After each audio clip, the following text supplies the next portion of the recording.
अगर आपको एक कमरे में बंद कर दिया जाए जहां कोई रोशनी नहीं, कोई खिड़की नहीं, कोई फोन नहीं, बस चारों तरफ गहरा अंधेरा और आपको वहां 72 घंटे बिताने हो, तो आपके दिमाग और शरीर के साथ क्या होगा?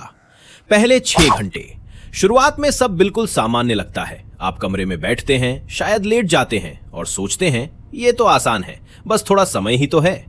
लेकिन कुछ ही समय में आपको एहसास होता है कि अंधेरा वैसा नहीं होता जैसा हम रात में देखते हैं। ये अंधेरा पूरी तरह खाली और गहरा होता है, इतना गहरा कि आपको अपने हाथ भी दिखाई नहीं देते। धीरे धीरे आपका दिमाग आसपास की हर छोटी आवाज पर ध्यान देने लगता है।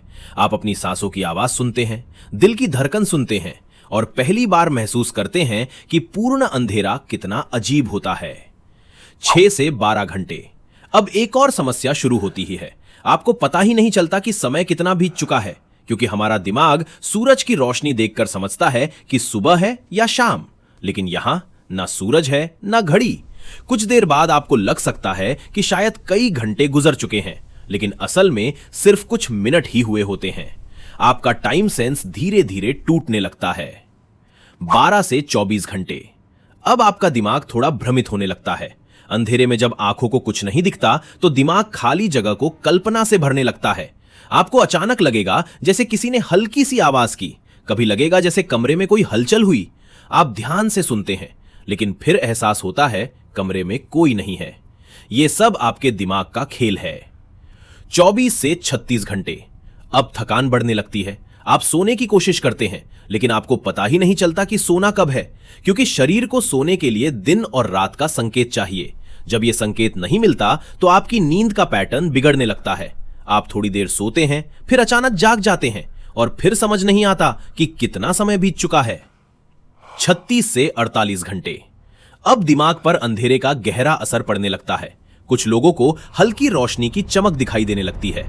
कभी लगेगा जैसे कहीं से एक छोटी सी लाइट आई, कभी लगेगा जैसे कोई आकृति सामने खड़ी है, लेकिन असल में कमरे में कुछ भी नहीं होता। इसे कहते हैं हेल्यूसिनेशंस, यानी आपका दिमाग वो चीजें दिखाने लगता है जो असल में मौजूद नहीं होती। 48 से 60 घंटे। अब मानसिक दबाव बढ़ने लगता है। कुछ लोग बेचैन हो जाते हैं। उन्हें लगता है कि वो यहां और नहीं रह सकते, क्योंकि इंसान का दिमाग पूरी तरह अंधेरे और अकेलेपन का आदी नहीं है। लेकिन कुछ लोगों के साथ उल्टा भी होता है। वो धीरे धीरे शांत होने लगते हैं, क्योंकि अंधेरे में दिमाग बाहरी दुनिया से कट जाता है और इंसान अपने विचारों के साथ अकेला रह जाता है। 60 से 72 घंटे। अब आपका शरीर और दिमाग दोनों थक चुके होते हैं। आपको समझ नहीं आता कि अभी सुबह है या आधी रात। समय का एहसास लगभग खत्म हो चुका होता है और फिर 72 घंटे पूरे हो जाते हैं।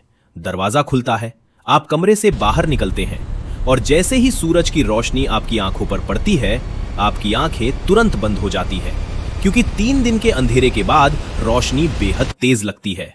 उसी पल आपको एहसास होता है जिस रोशनी को हम हर दिन सामान्य समझते हैं, वो हमारे दिमाग और शरीर के लिए कितनी जरूरी है।